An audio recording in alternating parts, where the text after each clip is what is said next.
रायगड जिल्हा प्राथमिक शिक्षक सहकारी पतपेढी लिमिटेड अलिबाग यांच्या वतीने शिक्षकांच्या कलागुणांना प्रोत्साहन देण्यासाठी महाड येथील भारतरत्न डॉक्टर बाबासाहेब आंबेडकर राष्ट्रीय स्मारक बहुउद्देशीय हॉलमध्ये पाककला व रांगोळी स्पर्धेचे आयोजन करण्यात आले।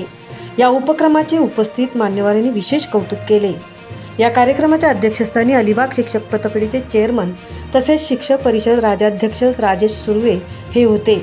प्रमुख पाहुणे म्हणून भाजपा विधान परिषदेचे गटनेते व मुंबई बँकेचे चेअरमन आमदार प्रवीण दरेकर, भाजपा राज्य कार्यकारिणीचे पदाधिकारी बिपिन भामुणकर, भाजप महाड तालुका अध्यक्ष निलेश तळवटकर, माजी उपनगराध्यक्ष संदीप ठोंबरे, महाड गट शिक्षणाधिकारी राजन सुर्वे यांच्यासह विविध मान्यवर मंचावर उपस्थित होते। कार्यक्रमाचे प्रास्ताविक करताना चेअरमन राजेश सुर्वे यांनी पतपेढीच्या स्थापनेपासूनच्या कार्याचा आढावा घेतला। सन 1925 मध्ये संस्थेची स्थापना झाली असून यंदा संस्थेला 100 वर्ष पूर्ण होत आहेत। शिक्षकांच्या कलात्मक गुणांना वाव देण्यासाठी पाककला व रांगोळी स्पर्धा हे उत्तम व्यासपीठ आहे, असे ते म्हणाले। स्पर्धेद्वारे शिक्षकांच्या कल्पकतेला चालना मिळते आणि ते विद्यार्थ्यांसाठी प्रेरणास्थान ठरतात, असेही यावेळी नमूद केले। यावेळी बोलताना आमदार प्रवीण दरेकर म्हणाले, शिक्षक हा केवळ अध्यापन करत नाही तर विद्यार्थ्यांच्या सुप्त गुणांनाही दिशा देतो।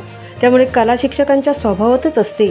अशा स्पर्धांद्वारे शिक्षकांच्या कलागुणांनाही प्रोत्साहन देणे हे प्रशंसनीय आहे।